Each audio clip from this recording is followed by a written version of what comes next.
makna hakikat. Niki kitab hikam, niki kitab hikam juz sekali. Kalau dalam adat pesantren, biasanya itu kalau anak-anak yang sudah bisa baca Fathul Qorib, Fathul Mu'in, itu boleh ngaji ihya. Artinya sudah dibolehkan ngaji ihya. Yang dianggap kastanya sudah tinggi. Tapi masih dilarang ngaji hikam karena dianggap lebih tinggi lagi. Jadi rawan wahdatul wujud, rawan apa? Wahdatul wujud. Pemenang yang sumpek-sumpek malah jadi ini gitu sendiri, sing campur nanti duit barang. Tapi saya atas nama ilmu tetap memberanikan kadang-kadang kalau mau hikam memiliki. Supaya ilmu itu tidak terputus meskipun ini termasuk ilmu hakikat. Ya supaya tidak terputus saja. Kalau terangkan. Pemaknaan orang hakikat itu beda dengan pemaknaan orang syariat dalam banyak hal. Terutama orang syariat itu biasanya dangkal sekali dalam memaknai hakikat. Misalnya ngeten ini contoh yang kalau contohnya yang mudah-mudah dulu. Kullu syai'in halikun illa wajhah. Kita kalau maknani itu yang standar ya kullu syai'in disekabiane perkara iku halikun mesti rusak. Illa wajhahu kecuali zate Allah. Tentu persepsi umum atau di kitab-kitab syariat entah itu Syarah, Jalalain atau Sawi atau kitab apa saja pokoknya kitab syariat. Mesti gambarannya itu kiamat, bumi dan langit hancur. Semuanya hancur dan tentu yang tidak hancur hanya Allah Subhanahu wa taala. Begitu juga makna-makna yang lain tentang al-jannah, tentang an-nar, tentang mizan, tentang hisab, tentang macam-macam. Itu pemaknaan syariat, ya jannah itu nanti, nar juga nanti, hisab juga apa? Kenapa pemaknaan gini ini menjadi jauh dari Tuhan dan menjadi, saya katakan tadi, dangkal. Mereka ngeten logikanya ngeten. Ya logikanya ngeten. Teng kitab hikam ini pula, itu ada istilah lau asyraka laka nurul yakin. Sebagian nurul basirah la ra'aital akhirata aqraba ilaika min antar takhila ilaika. Dan itu tak ulang-ulang, kita mengudi-mudi tak ulang. Andaikan cara iman sampean itu punya nurul basirah, punya mata hati. Jadi ku iman diwujudillah. Iman bahwa yang wujud itu Allah, yang wujud hakiki itu apa? Allah. La ra'aital akhirata aqraba ilaika. Kamu akan melihat akhirat itu dekat sekali. Tidak usah kamu menuju akhirat. Kalau akhirat misalnya saya nanti nunggu mati itu kan kesuwen. Misalnya mataku itu sudah engkas, tapi kok ngenteni ning alam barzah, alam kuburan. Ngenteni akhiratnya, ngenteni barang-barang ruhin dan sebagainya kan napa kesu? Dan saya kalau ingin mendapat nikmat surga itu nanti juga kesuwen. Kalau saya takut neraka nanti juga nopo. Ilmu yang dipakai orang hakikat itu begini misalnya. Surga itu kan bukti ridho Allah. Yes, surga itu bukti ridho Allah. Sehingga penuh kenyamanan. Karena penuh ridhanya Allah mesti penuh nopo kenyamanan. Neraka itu simbol atau bukti suhtullah. Tentu segalanya tidak nyaman karena ada Kalau masalah surga itu ridho Allah dan neraka itu suhtullah. Loh sekarang tuh masalahnya kan di Allahnya, tuh, bukan di surga dan neraka. Sekarang Allah wis wujud napa dereng? Ampun wujud. Dan Allah pun beraksi napa dereng sampun. Sekarang juga Allah juga punya ridhonya, juga punya suhtunya. Allah sekarang juga punya sifat seneng, juga punya sifat Kalau kamu iman betul punya nurul basirah ya sekarang juga Allah itu adepi. Kowe saiki golek ridhone dan menghindari tidak usah nunggu surga. Dan saat itu juga Anda sudah di surga. Sehingga perasaan wong hakikat, ibadah kok ngenteni suben kesuwen. Wong Allah wujude saiki. Lho kita ini kan nyembah apa? Apa wujude saiki? Kok ditunda suben bodoh tak pinter. Jadi sampean yang di sini itu bodoh semua. Kalau cara ibadah demikian. Saiki tobat Muharram ini napa? Tobat. Paham ya? Itu ngeri. Kalau baleni malih. Kalau surga, bukan berarti terus gini, Gus berarti surga yang kayak gambaran di hadis di kitab-kitab berarti tidak ada. Yang bilang tidak ada itu siapa? Wong kayak sampean itu sing ora ono terus.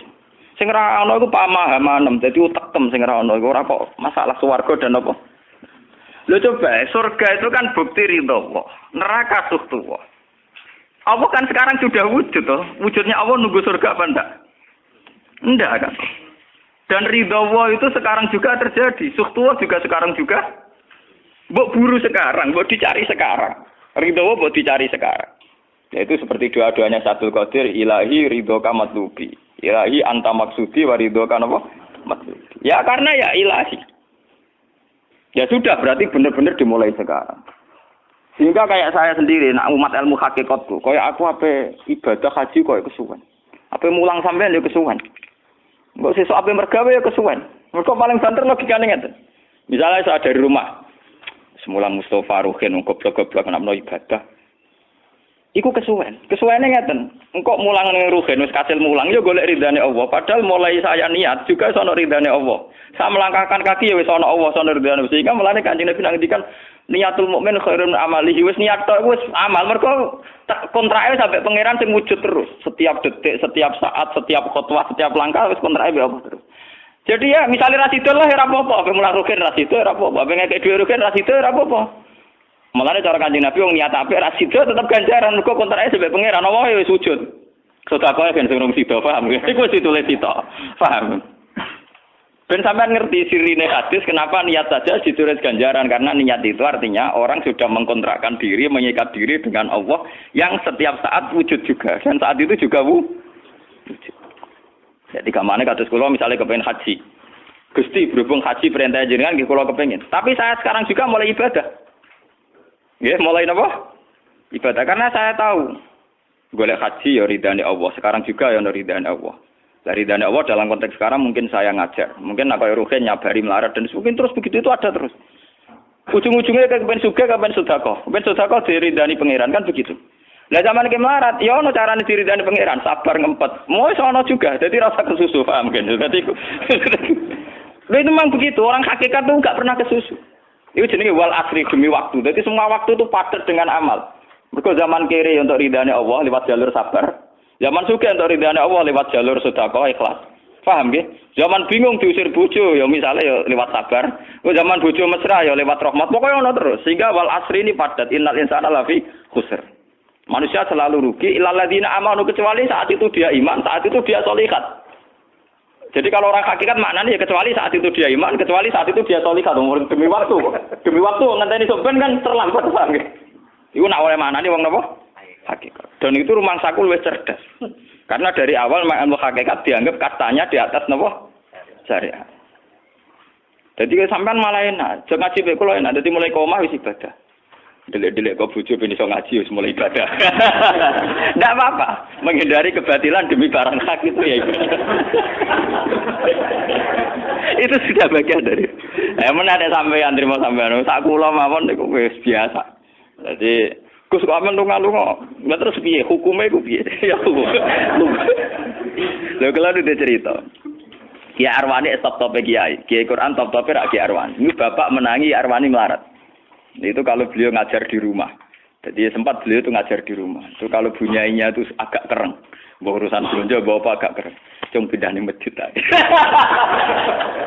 Jadi ya basaria sekali lebih aman. Ning masjid lebih apa?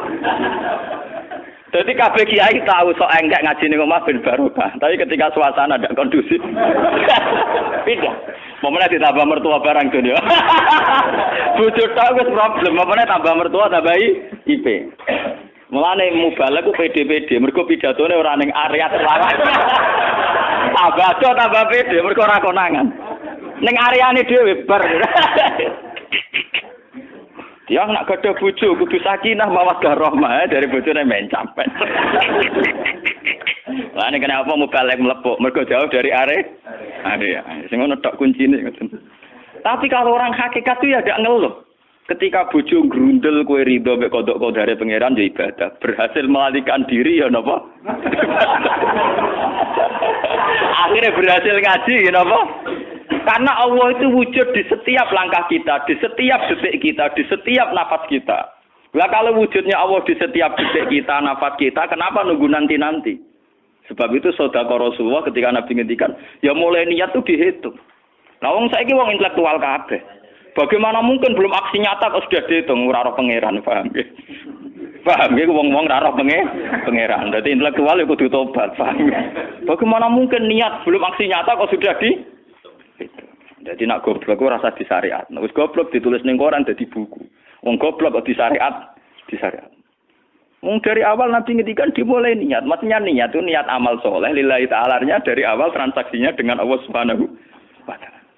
Hingga nyaman. Lalu kula ngrasa ibadah. Lah di sini ini kelihatan Nabi sering ngendikan Ini yang hadis sahih. Misalnya Nabi ngendikan seseorang itu selalu dalam keadaan sholat, maka nanti sholat tahbisuhu. Misalnya orang pujian ngenteni kiai ini teko. Nek kiai ini nek sepuh watak watuk apa ngimami kok ngombe pil sik bariku ndredeg-ndredeg ra teko-teko. Iku jare Kanjeng Nabi wong sing ngenteni imame teko, iku ya cek sholat terus senajan to urung sholat. Ngono Kanjeng Nabi yo tau dipraktekno jarak. Kanjeng Nabi itu kalau sholat standarnya awal waktu, tapi beliau itu pernah sholat isya sekitar jam 1:30. Yapqa sulusul lailil akhir sekitar 1:30. Itu separuh sahabat sudah turu. Sing Umar menutuki kentong kelontangan. Mantan preman, mantan apa? Preman. Terus. Nah, malane akeh kiai sing gak berturu terus salat ra wudu mergo hadis iku critane iku mereka ya namun tapi fasallahu alam yatawat do. Jare wong fikih, mergo iku lungguh. Lungguh nek orang geser iku ora apa? Apa jare wong fikih ta, ono-ono wae. Turune sahabat sing gaplek-gaplek ya mlungker.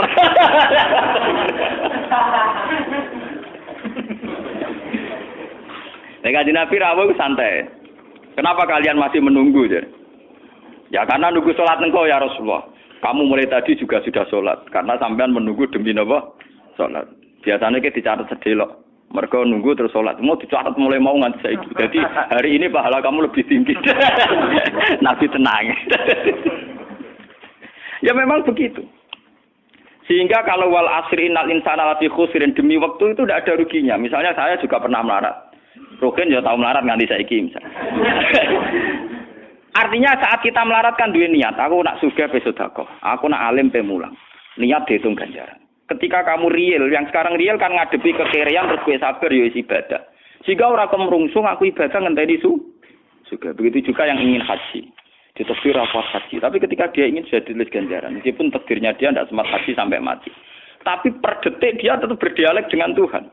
Bertransaksi dengan Tuhan. Jadi disebut Quran yastarun. Yastarun itu transaksi. Inna wastara minal mu'minina anfusahum wa amwalahum bi anna lahumul jannah. Allah Ta'ala itu membeli diri kita. Diri kita itu kata Nabi ini sing asli dawuh Nabi ora dawuh mubalek lho. Ngeling-eling. Ini ilmunya ulama bukan mubalek. Harus dicatat. Nabi itu ngitung ibadah. Itu dimulai dari diri kita.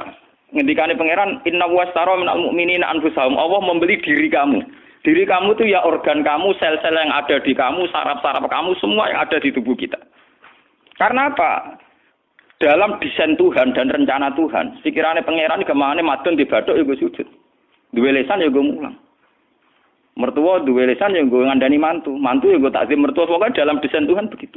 Sehingga semua organ tubuh itu desainnya untuk taat. Desainnya untuk apa? Taat. Ya, desainnya untuk taat. Sehingga ketika taat itu belum nyata dan orang itu niat sudah dihitung. Apalagi setelah nyata dia melakukan. Potensinya saja baru potensi sudah dihitung. Makanya ketika Nabi, ini yang hadis sahih, suatu saat Nabi itu ditamu melarat-melarat. Wes melarat ngenes den. Mergo ditangga sugih lomo ngenes den. Wes melarat ditangga napa? Sugih. Terus matur ya Rasulullah, zahaba ahli dusur bil ambal. Tiang-tiang sugih niku nak mara putih-putih kok nggawa donya gelem sedekah. Yusalluna kama nusolli wa yasumuna kama nasum. Wis ngoten piyambake nggih salat nggih poso. Posone nggih kados kita, salate kados kita. Tapi wa tasaddaquna bi fuduli amalihim, tapi mereka punya kelebihan iso napa sedekah. Jadi kamane wong melarat iki ngenes. Duwe rival soleh ditandingi angel. Mergo salate padha, mulane wong melarat tuh seneng nek wong sugih ra poso. Oh, unggul aku. Mergo wong soleh melarat nek disaiki soleh juga ya gak trimo. Wah, matane wong tenan. Lha iku zaman Nabi ora trimo. Dadi kan terus sowan Kanjeng Nabi. Kanjeng Nabi kula ditangga saleh, salate kados kita, pasane kados kita, cuma wa tasodakuna bibuduli amal. Mereka keunggulannya bisa sedekah menjadi duit. Sekarang Kanjeng Nabi itu ngendikan apa perlu ala adlukum, apa perlu kamu saya tunjukkan sesuatu yang kamu bisa sedekah dengan yang kamu miliki. Ya Rasulullah. Itu pertama yang dihitung Nabi itu fi kulli sulama minan nas sedekah. Setiap sel atau organ atau ros-rosan manusia itu dihitung napa? Sedekah. Itu kan luar biasa. Jadi yang dihitung itu yang fisik, anfusahum, fisik. Fisik kita ini sedekah. Lalu itu yang paham tuh orang-orang hakikat. Yang paham tuh orang-orang apa? Hakikat. Orang hakikat ini cerita ilmu kelas tinggi ini, tapi tak terang lebih lucu ben paham. Sistem wujud kita, kasus ini bahak wujud. Saya itu dalam penanggalan orang tua saya itu lahir 1970. Makanya tahun baru Muharram ini bagi saya spesial karena saya pas umur 40. Nak waras, nak ora waras ya diparingi waras. Ya ini ora waras sampean malah kaya apa.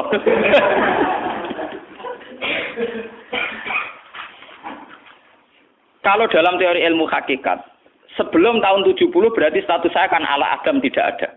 Memang tidak ada itu punya positif gak maksiat. Nggih, jenenge ora ana penyelingkuhi sapa, pe ngorupseni apa, pe kurang ajar ambek sapa jenenge ora ana. Ketika Adam saya dihilangkan, sifat ketiadaan saya dihilangkan, saya menjadi wujud. Lah itu cara ilmu hakikat. Nikmat tertinggi itu nikmatul ijad. Nikmat wujud itu nikmat tertinggi. Dengan kamu wujud, maka kita punya mata, punya hati, punya telinga. Dan dengan kita wujud, kita bisa asyhadu, bisa ikut bersaksi. Asyhadu alla ilaha illallah. Jadi dengan kita wujud saja, potensi wujud saja dengan kita wujud itu nyekseni. Loh, ternyata langit bumi digawe Allah. Allah sing gawe aku, Allah sing menciptakan ini semua. Sehingga dengan modal syahadah saja itu orang sudah min ahlil jannah. Andai kan orang itu maksiat seumur-umur tapi pernah baca la ilaha illallah tetap dakhalal jannah. Mbok digodhog kaya apa ning neraka suwe tetap dakhalal jannah. Mergo momone neraka selawase pangeran ya ana salahe. Dia ku mau ngiral hadis qudsi, sak bedik-bedike wong misale umure 100 tahun maksiate ra 100 tahun. Lah kok disiksa luwih 100 tahun ra pangeran napa do? Dolim. Mulane pangeran anyiksa ya ana batese wong maksiate wong ya ana batese. Tapi diwalik iki ngoten, ketika ana wong taat mulai bayi taat nganti mate, dilebokno pangeran swarga. Kowe ros bab mlebu swarga. Jare wong iku nggih ngertos Gusti mergi kula taat ra maksiat sak umur-umur. Iya, tapi ning swarga 80 tahun wae ngene taat 80 tahun riang. Waduh. Ya nak maksiat iku 80 tahun, nerakane 80 tahun ae, tapi nak taat 80 tahun kok swargane ya 80 tahun. Yo kene neraka ae, engko bar 80 tahun tak pindah ning neraka wong tok atem 80 tahun. Mboten Gusti pendapat kula ralat, kula mlebu swarga krana fadhole jenengan. Lah anak iku abadi fadholku. Menawa kena apa wong ning swarga kok abadi? Mergo fadhole Allah. Mulane Kanjeng Nabi ngendikan, tidak akan kalian masuk surga karena amal kalian. Tapi kamu masuk surga karena fadlnya Allah. Ada sahabat yang tanya, "Wala anta ya Rasulullah?" Juga tidak engkau ya Rasulullah? Wala ana. Saya sendiri tidak akan masuk surga karena amal saya, kecuali dikasih rahmat Allah. Orang Mu'tazilah, orang ahli sunnah yang orang-orang syariat berdebat kusir tentang masalah bagaimana mungkin masuk swarga tanpa ngamal, modal fadhole pengen. Tapi orang hakikat cara baca jelas, nak krono ngamal ada durasinya. Ada apa? Durasinya. Dan itu batas amal kita 80 tahun. 80 tahunnya Mustafa umat soleh ya lagi. Ya tahu puber, tahu nakal, tahu kedonyan, meh matek tua ini terus yo malah mau pirang tahun, paham no? Wis ngono cek kumat-kumatan ora stabil.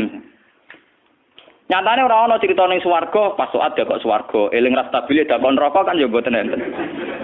Ya ora dikocok mbek pangeran ya ora dikocok. Lah, di sini ini orang hakikat lebih benar. Kenapa di surga selawase? Mergo mlebu swarga krana fadhole Allah. Sementara fadhole Allah abadal abad, selamanya. Paham ya? Jadi orang hakikat itu cara baca gampang. Nah, kalau begitu, organ tubuh kita ini dengan sendirinya sudah ibadah karena dengan wujud kita bersaksi. Mulane Kanjeng Nabi bersaksi terus. Lho nek wong soleh-soleh pas-pasan kok sampean eling pangeran kan pendak salat, pendak tawaf. Nek Kanjeng Nabi mboten. Kanjeng Nabi semua organ tubuhnya iso dijak eling pangeran. Perkara mangan iki barang sepele bedine naman. Nabi baca bismillahirrahmanirrahim. Setelah makan ya baca alhamdulillah. Mau ke WC itu Nabi juga baca bismillah. Setelah dari WC sesuatu yang biasa, Nabi juga bilang alhamdulillahilladzi azhabanil adza wa fani. Semua sistem tubuh kita butuh makan, baca bismillah juga ibadah. Kita butuh berak nanti bisa membuang al-adza, piloro. Itu juga nanti dihitung oleh Nabi alhamdulillah alladzi azhabanil adza wa fani. Sehingga semua proses tubuh yang ada pada Rasulullah semuanya menjadi napa? Ibadah. Nah, makanya Nabi ngitung, makanya sama ndak usah ngeluh dengan fisik yang sekarang ndak usah ngeluh. Nak kowe ganteng ya syukur paling ganteng, nak elek alhamdulillah potensi zina saya rendah. Mergo ora ono sing minat. Paham nggih? Nah jabat ya sing syukur mergo iso amar ma'ruf nahi mungkar lebih luas. Nah ora jabat berarti tidak ada kemungkinan korupsi. Berarti semua harus kita syukuri. Atus kula nu kiye cilik ya syukur, kiye gedhe syukur, sok ben bubar nggih syukur mawon. Pokoke kula niku wis ndonga mbek pangeran, angger pangerane ora sing bubar wonten kula santai mawon. Terus Nabi menyebut lagi. Yang disebut Nabi itu hal-hal kecil. Wa imatatul azam minat tariq sedekah. Kowe kono kotoran atau ada duri atau apa yang mengganggu di jalan, kamu singkirkan juga nopo ibadah. Lah itu yang luar biasa Nabi akhirnya ngendikan wa fi buti ahadikum shadaqatun. Bahkan kamu menggauli istri kamu itu juga ibadah. Padahal suatu yang seks, yang pornografi, yang biologis, Nabi juga nyebut wa fi buti ahadikum shadaqah. Dalam organ buduk kamu itu juga sedekah. Sampai sahabat ada yang tanya, ayati ahaduna syahwatahu wa huwa lahu ajrun. Bagaimana mungkin ya Rasulullah orang mendatangi syahwatnya kemudian dia dapat pahala? Wong urusan syahwat masa untuk ganjaran ya Rasulullah. Tapi apa kata Nabi? Alaisa lawadha'a fi haramin akana alaihi wisrun. Nak dekne salah letak iku kan ya dosa. Mulane bojo sok ben kabeh masuk elek-elek lah sok ben ahli swarga kabeh. Mergo piye wong lanang ora iso zina nak bar dikeki sing wedok paham. Minimal ada durasi sekian jam dekne ora kuat zina. Dan itu prestasinya sing Makanya dari Nabi, api-api wong wedok sing lanang mari doyan terus. Berarti diterusno kan elek-elek wong wedok. Repot. Nah itu, lu bukan apa-apa karena Nabi ngertine Nabi lho, kawin yo tarku zina. Kawin model saiki ra engke-engkean, ngertine Nabi nek jenenge nikah ya aghdulil basar wa ahsanulil farj. Istilah aslinya Nabi tentang nikah itu aghdulil basar wa ahsanul farj itu saja. Saiki ono istilah sing macam-macam. Bentuk keluarga sakinah mawaddah rahmah. Engko sok ben anak tuwa ben anak ana sing rumah. Kakean teori. Sing roh anak kowe nganti tuwek sapa? Sing roh anak saleh sapa? Malah do arep-arep matine bapak ya pirang. Wong suka kakean teori, yo kakean apa? Nah dia anak kan anak tuwek terus sing rumah. Wong kowe zaman sugih wali wong tuamu, paling nasib pun ndak ngono iku padha. Lan amyo. Paham ya? Niki ben sampean ngertos. Dengan teori ini, maka surga dan neraka dihitung seperti ilmu hakikat tadi. Paham ya? Jadi ridho Allah itu sudah ada sekarang. Dan itu nanti dijelmakan surga. Suhtullah sudah ada sekarang, tapi nanti dijelmakan neraka. Tapi masalahnya Allah itu wujud mulai sekarang. Mulai zaman azali sampai sekarang wujud. Kalau Allah itu wujudnya sekarang, tentu ada ridhonya juga sekarang. Ada suhtunya juga sekarang. Jadi kalau nunggu nanti terlambat. Nah itu orang hakikat bilang lau asyraka laka nurul basirati la ra'aita akhirata aqraba ilaika min antar takhila ilaiha. Andai kan nur basirah kamu kuat, tentu melihat akhirat ya sekarang. Maksudnya melihat suhtuwah ya sekarang, melihat ridho Allah ngene apa? Sekarang enggak usah nanti. Itu akhirnya kita nyaman. Mulane ana sahabat ketika dia di Azerbaijan ditanya, "Apa kamu ndak kangen Mekah? Wong kamu orang Mekah asli. Sekarang futuhat, Mekah sudah milik orang Islam. Kenapa kamu tidak kembali ke Mekah?" Dia jawabnya enak. Aku kalau di Mekah paling banter ibadahku tawaf. Iku yo golek ridane pangeran. Aku ning kene nyebarno Islam yo golek ridane pangeran. Aku ning kene wae. Jika orang-orang hakikat itu ibadah itu per detik per menit tidak terikat oleh ruang dan waktu. Tapi kalau orang-orang syariat memang gitu. Rumangsane salat itu nek ning masjid. Tapi Allah tahu betul, kamu yang sekarang sholat di masjid itu akumulasi dari sistem organ tubuh. Sing disebut fikuli sulama minanas sudah. Kowe iso tok masjid itu mergo sikilem normal, ora stroke. Kowe iso mlaku mergo bar mangan. Berarti sing dadekno kowe ning masjid apa? Sistem perut kamu normal, sehingga ada energi. Sistem kaki kamu normal, sehingga bisa jalan ke masjid. Sistem apa saja normal. Dan itu hebatnya Rasul. Makanya Nabi pertama jawab, dalam sistem tubuh kamu minanas sudah. Jadi sebetulnya dengan ikut namungan kula nu nganggep sampeyan niku yo ora wong sepele.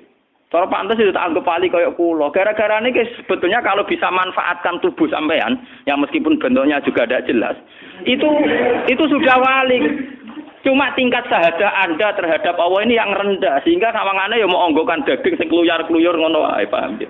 Iku ora kasuse sampeyan ora kasus kula, paham nggih. Paham. Itu kasus yang sampean alami, tidak kasus saya. Nak kula ora melok-melok, paham nggih. Aku aja sampe dadi kawula sing model ngoten aku bilang misari napa? Dalik. Jadi yang sekarang kelihatan kita sholat di masjid, kita tawaf di Ka'bah, kita wukuf di Arafah, itu akumulasi dari sekian puluh tahun, dari sekian sistem saraf kita, kesempatan nikmatnya Allah yang luar biasa. Sehingga harusnya terhitung mulai itu, paham ya, terhitung mulai. Sehingga dimulai desain kaki juga nanti ibadah karena khotwatin yaktuha ilal masajid, langkah sing mara masjid ya dadekno ibadah dan sebagainya. Jika orang-orang sufi itu zaman di rumah ya nyaman ibadah, nanti ketika di masjid dia nyaman ibadah, ketika di Ka'bah dia nyaman ibadah, keluar dari Ka'bah lagi ya ibadah, orang malah bar haji, ibadah enak ya ning Ka'bah, ning Jawa ora enak kabeh. Lha apa pangerane ganti? Utek kok elek. Apa pangerane apa? Pangeran sing ning Ka'bah mek sing dibidukane padha, paham nggih? Padha. Jadi nak malah ngono malah membeda-bedakan. Jadi sampai di soal memang kita secara syariat harus ke Mekah haji. Tapi setelah di Mekah ya pangerane Ka'bah ya Allah ning Indonesia nggih napa? Ini sama ibadah sama nyamannya. Cuma memang enggak mungkin secara syariat kaji kok ngubungi langgar berdoa niku ora mungkin. Ya sudah gitu kan. Engko kenaan panitiane dikomersialno. Utek elek mesti dikomersial. Paham ya? Makanya kata hikam, nikmat tertinggi itu nikmatul ijad. Dengan kita wujud saja. Jadi Adam itu membelenggu. Tidak ada itu dadekno kita ora iso bersak. Tapi dengan kita wujud, kita iso melok nyekseni kekuasaane Allah. Sebuah piye bentuke, sebuah piye kadare dengan kita wujud melok nyekseni kekuasaane Allah. Dan itu sing disebut walladzina amanu wa amilus sholihat saterusé ulaika humus siddiqun wasyuhada'u inda rabbihim. Orang-orang sing iman mesti dengan sendirinya jadi syahid, jadi saksi. Makanya Allah kalau ngitung saksi di Quran mulai mata kita, hidung kita, yauma tasyhadu alaihim alsinatuhum wa aydihim wa arjuluhum bima kanu, itu semuanya, mulai lesan, mulai apa semuanya. Mulane kula wujud ki seneng. Piye wae kula wujud Gusti iso nyekseni kekuasaane jenengan. Lah sing perkara kan juga gara-gara wujud durakane pangeran. Lah iku mulai perkara. Mulane ngendikane Kanjeng Nabi, kenapa itu hebatnya Rasulullah. Makanya saya yakin bahwa Rasulullah itu juga pengajar ilmu hakikat. Tentu karena Nabi cara ngajarnya tidak melahirkan kesesatan kayak kasusnya Husain Al-Khallas dan Siti Jenar. Sebetulnya sederhana. Kenapa Nabi bilang Sayyidul Istighfar itu dunia tidak dimulai dari kata astagfirullah. Sayyidul Istighfar dimulai Rabbi, Allahumma anta Rabbi. La ilaha illa anta khalaqtani. Bukan dimulai dari kata istighfar. Kata Nabi, istighfar terbaik itu lafadznya ini. Allahumma anta Rabbi, jenengan pangeran kula. La ilaha illa anta, ora ana pangeran kecuali jenengan. Anta Rabbi, jenengan pangeran kula. Khalaqtani. Pokoke piye jenengan kadung gawe kula.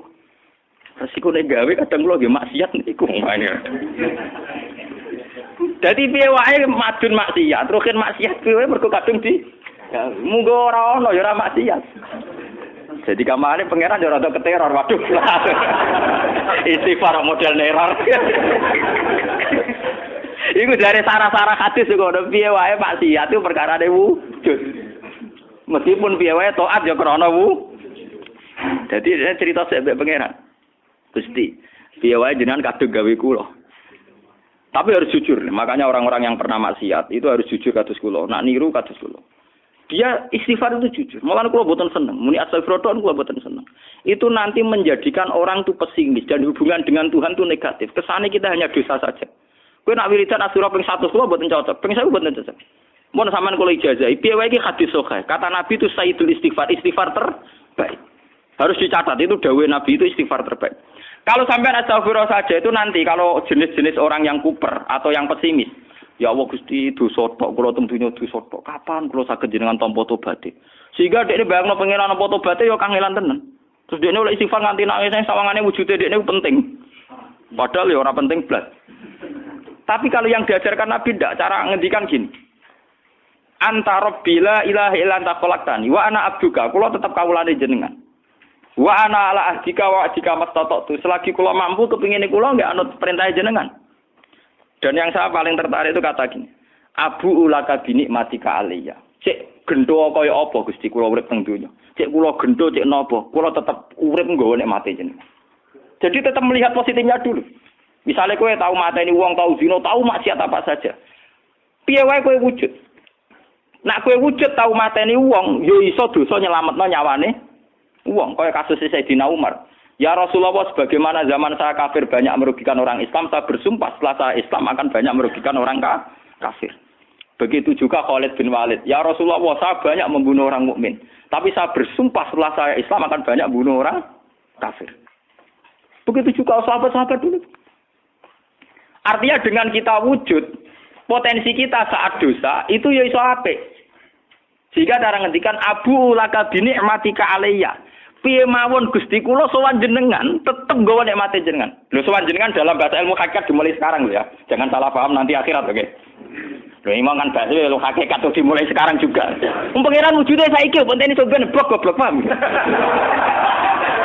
Lho sowan pangeran saiki paham nggih. Eling-eling iki bakas ilmu hakikat. Aja medun kelas lho niki wis bakas hakikat. Mudene mursid. Maksudnya ben gede-gedeke tambah kok aras, paham?